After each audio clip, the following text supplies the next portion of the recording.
Well, we're starting now. I say it's 4. It is 4 seconds. Yeah, I don't have We're a on the gavel, dot, but you're that's on what the I dot. say. If we'll start with the approval of our minutes from our August meeting. I'll make a motion to approve. Second. All in favor? Aye. Aye. We don't have another meeting, so we'll back up to the September meeting. We had a council vacancy with Tyler All moving, and so we stole the Hunter Earhart to be on the council. So we will be recording someone new as well, hopefully next month. We also did the final site plan approval based on your recommendation for Meadows to Town Run 2, so that could get the site plan approval. We also awarded the contract for the wastewater treatment plant expansion. For that, we issued the notice to proceed today. That started January 2nd. So that's a good thing. We can get that up and running. On the track has been going on with our growth. In October, we approved development impact fees based on the expansion of the wastewater treatment plant. We now knew those numbers and what that cost was going to be, so we needed to revamp our impact fees for sewer. We had been charging $13,000 per EDU based on the last time we adjusted it was we did the EMR upgrade for the plant. So based on the new numbers, it's about a $17–18 million project for the expansion, and we increased our impact fee to $18,000 for the first transaction for any new connections that did not already have allocations. We also, at the same meeting, increased our late fees for delinquent utility accounts.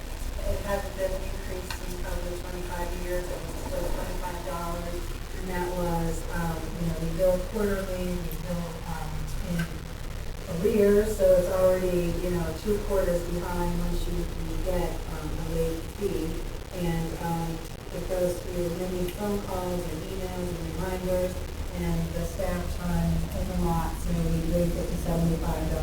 It still probably wouldn't cover the cost, but we didn't want to raise the fee too high.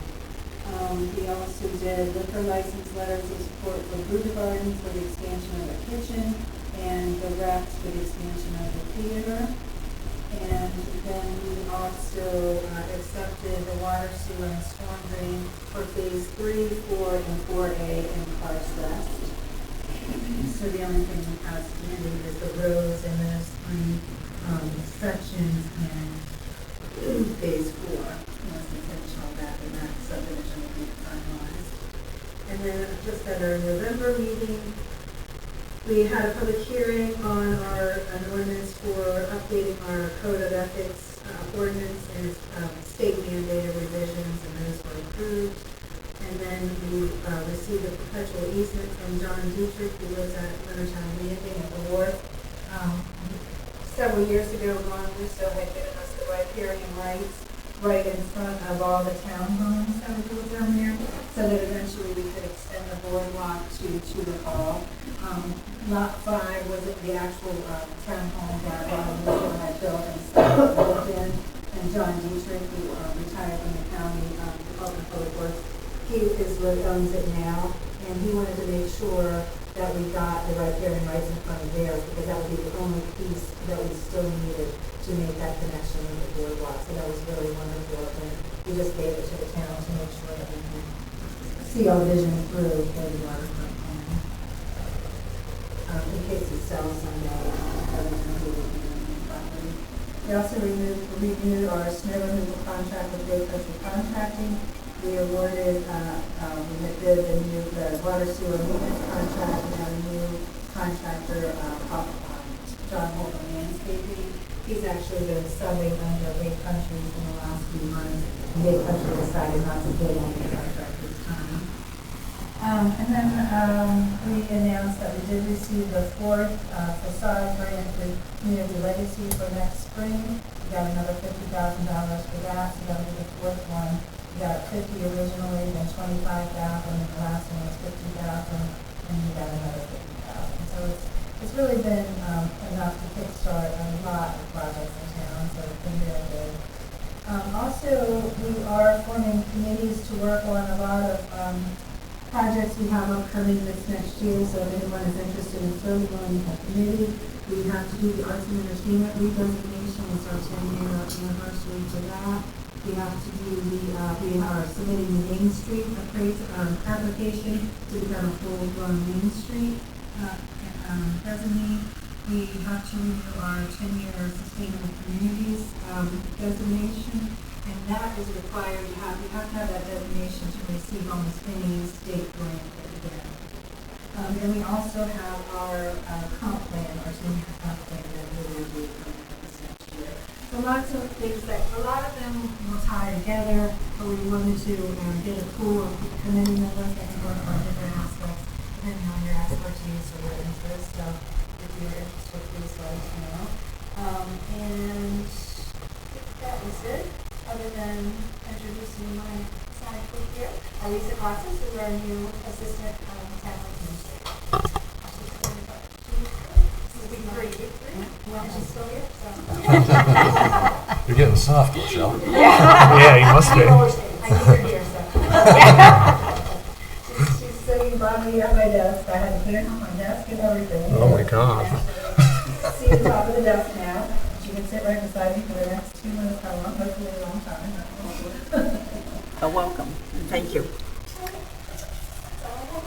Okay, turning to new business, the first item is case number 46-22, lots 1 and 2 of Tudor Hall Estates, Section 1, Plot 4 at 3 Breton Bay Drive, boundary line adjustment.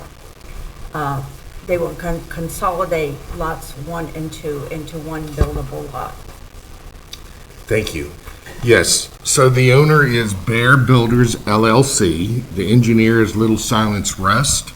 The property is Tudor Hall Estates, lots 1 and 2, Section 1, Plat 4 at 3.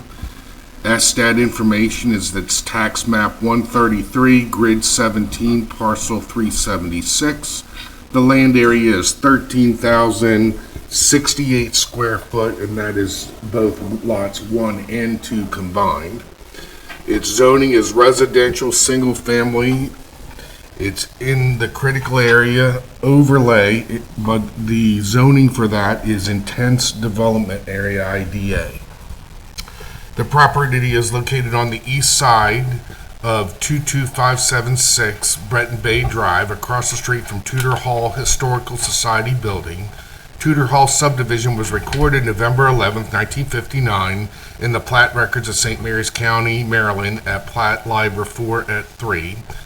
The lot 1 consists of 0.14 acres and lot 2 consists of 0.16 acres. Based on the current lot sizes and existing slopes, the lots individually would not accommodate a reasonably modest-sized single-family dwelling.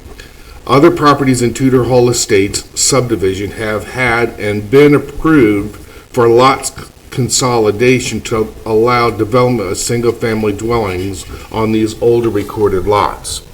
The property is surrounded to the north and south and east by modest-sized single-family dwellings. Current public and water service sewer utilities are readily accessible to the proposed lot.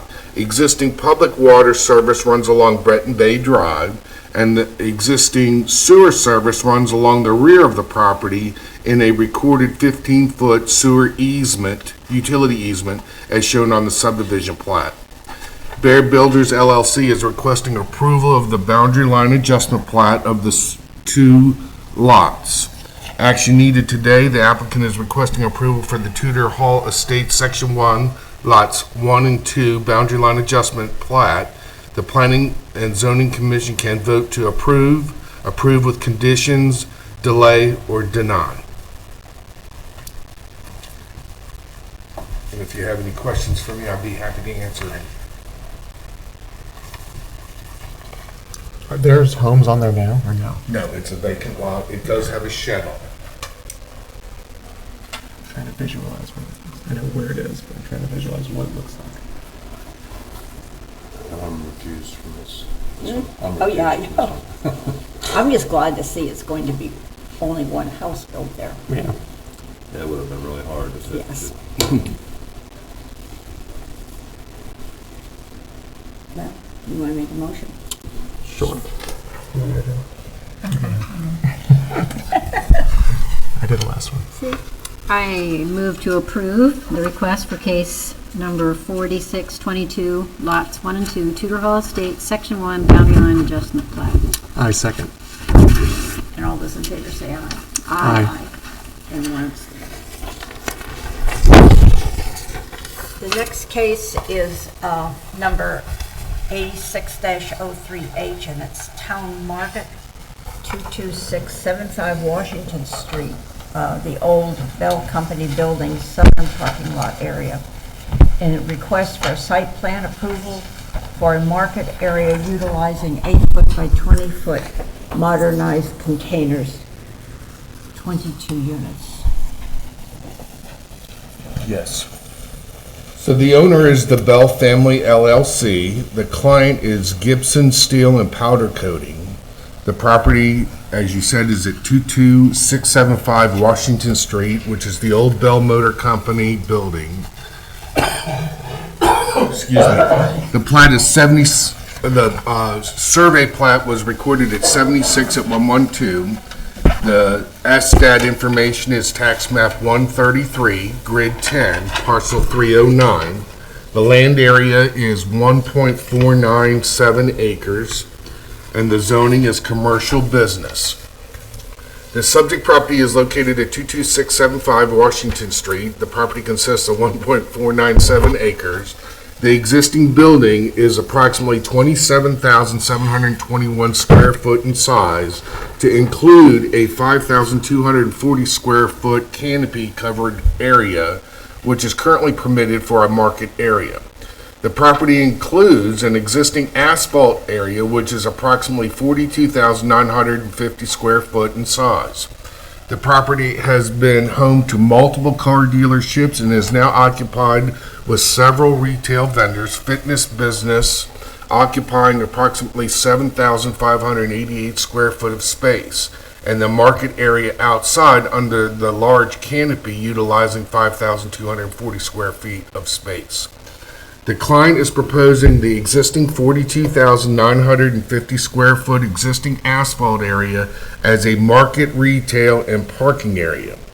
The existing asphalt parking area proposed is to utilize a total of 22 retail units, which consist of 17 8x20 units and 5 8x40 modernized containers. Total square footage of the proposed marketplace is 4,320 square feet. Per the Leonardtown Zoning Code, Chapter 155, at 55, Chart B, the proposed retail area will require one parking spot space per 200 square foot of retail floor area. This will require 22 parking spots be provided. The parking for the proposed vendor units will be to the west of the retail space and consist of 27 9x19 standard parking spots and 2 handicap spots. The proposed parking spaces exceed the code required by 7 spaces. Access lanes will be 16 feet wide around the perimeter of the proposed parking spaces for easy ingress and egress. Access to the proposed parking area will be from the existing public right-of-way known as Park Avenue. The proposed containers would be angled along the southern property line of the existing asphalt area. The proposed containers will potentially house artisan vendors, crafters, and other small retail businesses at a substantially lower cost for retail space. The client is proposing the project to be a phased project. Phase 1 of the project would place 11 8x20 modernized containers along the southern property line at an angle to allow for each unit to have access on the side with a 6-foot door and windows on the ends of each unit. The proposed units will have separate electrical feeds with lighting, heating, and air conditioning only. All units will be tied into an electrical building that will monitor and record the use of each unit separately. Phase 1 will provide portable bathrooms for retail customers. The proposed bathrooms will be serviced on a regular maintenance cycle that meets with all local and health department requirements. Phase 2 of the project will place the remaining 11 modernized containers along the southern property line, eastern parking striping, and easterly to the existing building. Phase 2 will consist of 6 8x20 units and 5 8x40 units, which includes an 8x40 unit that will be utilized as bathrooms with a built-in pump station for water and sewer. Prior to approval of the bathroom unit, Leonardtown water sewer capacity will be evaluated for use, and the client will be required to apply for additional EDUs if necessary. Action needed today. The applicant is requesting site plan approval for the town market area. The Planning and Zoning Commission can vote to approve with conditions, delay, or deny. I've attached multiple pictures of some of the container vendor areas that are around. Trying to give you some sort of visualization of what this may look like. There's some pictures of outdoor venues, and then we did provide a concept plan or site plan of where all these items are to be located and how they're situated on the property. I also color-coded, which the coloring didn't come out exactly how I wanted, but phase 1 is a magenta color and phase 2 is a red. And Mr. Gibson is here also as the client and the person proposing this particular market, so I'd be happy to answer any questions as well as I'm sure he would. Where are the portable bathrooms going to be as far as phase 1 is concerned? They would be the first container next to the building. The first red container. Okay. Right on the building. That way we can tie the water and sewer in first. So the temporary one's going to sit there. It'll be temporary first, and then Yeah. later it would, Okay.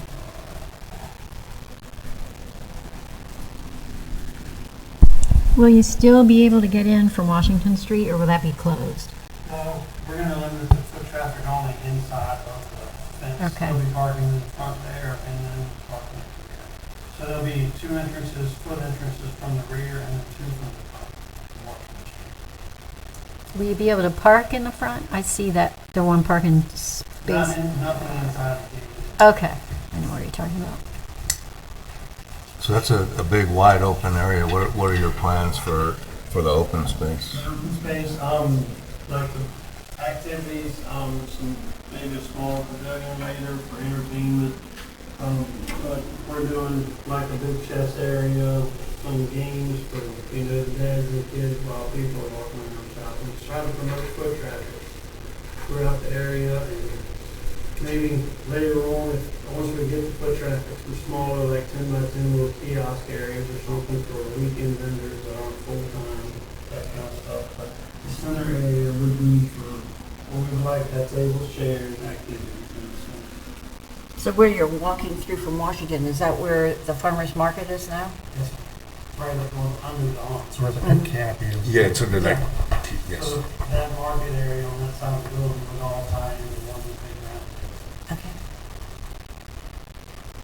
Do you have any vendors lined up yet? Yes, sir, we have a lot of interest. 3 of them are to start right now, so. We're getting a lot of people coming by, a lot of people talking about it, we haven't advertised anything, it's just been word of mouth, so. What kind of businesses are? One is a shirt vendor, One is like gems and crystals. Another simply southern. Our whole idea is we want to keep it where it's foot traffic, local vendors. So many companies out here want to start a business and they can't go afford a 3,000 square foot. You know, for $650 a month, they can come in here. They got lights, heating, air conditioning. They can lock their own stuff up. We have a lady that's an artist slash photographer. She wants one. My wife can answer the question a lot better than I can, but who's interested. I'm working here. I say it all the time, but she's been taking names and she's got cards in there, people in there that are interested. It's just a matter of making sure everything's in good. One of the things I like about this is that, like you say, it's very expensive to start retail, and that's something we need to spur in downtown, obviously. So this is a nice lower barrier to entry. We're like right downtown, next to everything. So We have seen kind of like a little bit of market as it's growing. We have one that she starts out every weekend about 11 o'clock. She's fresh pictures and salsa and stuff. The other lady does handcraft. She comes back every weekend. And the jewelry lady comes back like every other weekend. So they're not showing up and not coming back. So they like the town. People come there. We're seeing the same people on Saturdays and they're making it a ritual. And as we apply for like the Main Street district designation, this will go. that's what I was just going to say. Yeah, it's going to help. Having the incubator type businesses like Shepherd's Old Field. Right. Along a different model where Shepherd's, you have a shared register, so they don't have to man or use their own list and still have their own individual shop, but it's still less expensive. So it kind of gives us a wide range for different types of businesses and of space to provide. So I think it's going to go a long way in some of these designations that we're working on. And do you have plans for signage out on Washington Street to pull people back there? Yes, ma'am, we do. It's just a matter of what we're allowed to do. So we work with Mike on that. I'm not sure. I know each one, we're going to be limited, and that's what I talked to Mike about. For each one, I'll make a frame, and we do a lot of metal work. So we'll make a piece that's, they're limited to that size for each individual one.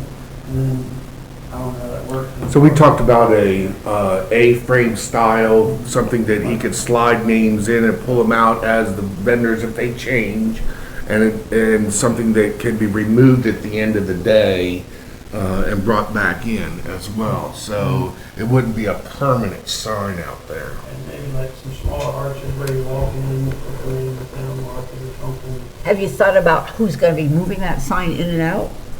As far as on as the vendors come and go. No, I mean, you said the sign would be removed at the end of the day. No, I mean like as far as like they can put their sign in and Yeah. a new client comes in, we'll take their sign out. Yeah, she's asking who would remove it at the end of the day when it's closing. Yeah. My wife, she's there with her market all the time, so anything that was put up in the morning, we can take it out. It might be able to look at maybe something along the lines of what we did with the directional signage, the wayfinding signage, maybe something that would tie in to make sure that people know that there's something back there as well. Right. Like Shepherd's Old Field is on the wayfinding signage to get to Shepherd's Old Field. So any of these larger retail areas, we would want to add that to the wayfinding signage as well as have, something out front that's permanent that would show that the market. I was just wondering, I can't remember what's on that, what the Bell Building looks like in that corner, if you could put a permanent sign up there, so that when people are here, when it's not open, they would know that when they came back, it would be something that would be there. And rather than make the board a one that you took in and out, if you could just... Yeah, if we were allowed to put something on the corner of the building, that would be great. Yeah, each business is allowed, come up with something. I mean, you could even have some sort of, like you said, with the facade improvements. I mean, Yeah. the entrance to that. I mean, because like you said, it's hard to know that there's anything back there. But Right. I assume, as a metal worker, Yeah. you know how to fabricate things like that. So. Yeah, so we would work with them to make sure that it ties in with what we are doing, as well as make sure it's something that benefits them, because it's to everyone's benefit that it's successful and people know you're back there. And just another question, it's kind of, it doesn't really matter much, but in kind of like what we were doing with the alley, is it going to be all asphalt for now? Is there going to be paver or anything like that redone, or is that something in the future? Maybe in the middle you do? Just to, just to, Yeah, what we'd like to do is eventually put a walkway in front of it, you know. Right. We kind of want to get it there and see that Just road. get it in, balance yeah. the traffic, because if we Should have be a neat. lot of traffic, I don't want to limit everybody to a certain. right. Certainly, the parking lot would be all striped Right. and with arrow, indicating ingress and egress. And everything's been reseal coated, we just redid the back parking lot, this last week.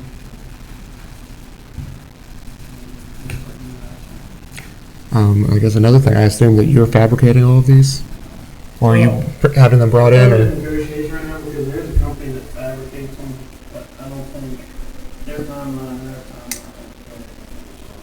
that's gonna be a side factor. I gotcha. I would like to go facilitate, particularly. Right, yeah, you want to do it the way you want it.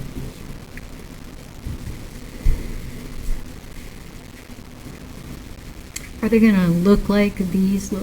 The ones in black, we're gonna do the black with the silver doors and the silver, or stainless lighting on the front. Oh, that looks nice. Yeah, very nice. It'll go with the Marin ash color, and when we put the ones back on the front of the building on the other side, they're all. Yeah, that's neat. That's all I got. They'll all be insulated, LED lighted, easy to manage.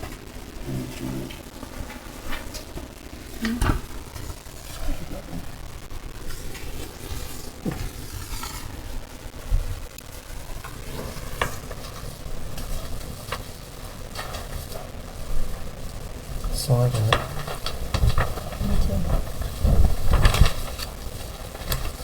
I was trying to find a picture of one of them set, like these are gonna be set. But these are all straight. Yeah, but I think they're the top ones. I think there's a picture. I was curious about exactly how much window space / door space they would have. I think this one represents best. Yeah, I couldn't find it. It's the one they did in South Africa. This shows you like the angle, how you have the glass. And Okay. as you walk down, each one will have a door, but it'll be round right here, but the door will flip up. Okay. So these doors will be on this end, so you'll have just the door on each one, and we're gonna take the doors off and put glass in the other one. So as you walk down the road, you'll see in the glass door, and as you walk back out, everybody may have a display inside the one end of the. So you know what's in there. Okay. That's me. Oh, I'm sure. I'll take it. You can take it. I have it. She has. Somewhere in our information, do we have the size of these units that somebody would rent? Yeah, there's, There, The units on the, against the south fence, and then the other ones are 8 by 40. 8 by 40? That's huge. They are big. it's also on the site plan. Yeah, it's on the Okay. site plan. Yeah, and in the write-up, in the staff report. I can look at things and not see them, so thank you for pointing. No, I just, yeah, so up here in the top it's corner, okay, I yeah, did it a does. key code. All right, that's what I'll keep then. Thank you. Is there flexibility in who, like, can you subdivide one of the containers? Yes, it would be, the 8x20s, that's also a reason, we could also group them together, so where you have two 8x20s, ready to walk through, or the 8x40s, and actually, in the one picture, they actually made them into the 10-foot units, so they're 8x10, so it's got a smaller, and for the 4 units inside of 8x10. Right, because 8 by 10 is a good size. You want to get a double wide. So it generally gives a lot of flexibility to how you address the retailers coming in. They're like Legos, kind of. And our original thought is, was 3 to 6 month use, and hopefully the time people like them when they're together. But flexible, that's how it works. Right. That's cool. Well, it sounds like a good way to bring our crafters in. so they don't have to just depend on doing a tent every weekend and, And then that toting stuff back. right, right.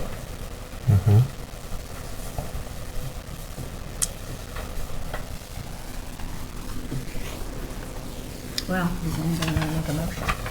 I'd like to make a requirement that he has to take the fence down between the slice house. Oh, I mean, where am I gonna go after I have a couple drinks? Maybe I do. Spend my money. Maybe at least the gate so they can have it open and at times and walk through. I'd just like to say, when I first heard about this, this is something that I'm very familiar with. There's actually one of these in Las Vegas.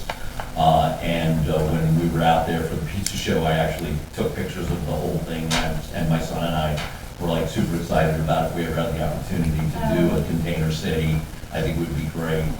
And I can't tell you, in the short period of time that I've known about this, obviously, I talk to people at the bar every once in a while and stuff like that. There's just super excitement and interest in the entire project, to bring some of these temporary vendors in full time. And Gigi, your question about signage and all that stuff, and with social media now, there's just, we can promote it, and and would certainly promote it, because as I've said in the LBA meetings, when Megan and I go anywhere, forget that I'm a restaurateur, we do two things: we shop and we eat. And so with the Slice House being next door, I mean, this is a win-win, for both of us, and we just think it would be real exciting to have, not only that, but another opportunity for people to come, and then also do that little tchotchke shopping, as I call it, whether it's socks or hot sauces or simply Southern and all that. And I think that these smaller business owners, because that's one of the struggles, we try to support other restaurants and things like that, and the problem is we can't find anybody anything that's affordable. We're dealing with that code is right now, and we're dealing with, people that wanted to do the bagels. Unfortunately, that number needs to be around $1,500 a month for a startup, and so, and this is significantly less than that, so for any business. You're going to tell Megan these numbers, this is really good people to buy them. Oh, no. We'll be regular shop. I was joking around, and I said I went to Vegas and I bought $200 worth of socks and another $200 worth of hot sauce. Oh, my God. You know what I mean? So I'm going to go socks and hot sauce. But anyway, congratulations, I think it's great. All right, well, I'll move to approve the request for case number 86-03H, site development plan for a town market area at 22675 Washington Street at the old Bell Motor Building in the southern asphalt area. A second. All those in favor say aye. Aye. Okay. Congrats. Yeah. Can't Now wait you to gotta see do all the work now. Yeah. Let's go. Very exciting. That's right. Kind of nice to have a project that can go fast. It looks really neat. Other things take so Yeah, long. congratulations. Let's get that fence down. Is that his fence or is that your fence? I think it's his fence. The last, Thanksgiving, everybody. same to you. We'll Have be a- open Friday and Saturday. I know. The last business on the agenda is our review of monthly in-house permits. If anybody had any question about them all.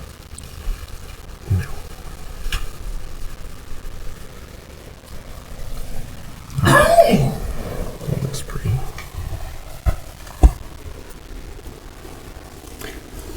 What was the timeline? I guess are the things for Jerry LaRue, those all Shepherd's Oldfield additions or something? Were those It's actually for under construction with the new. with the new part? Yes. That's what I assumed.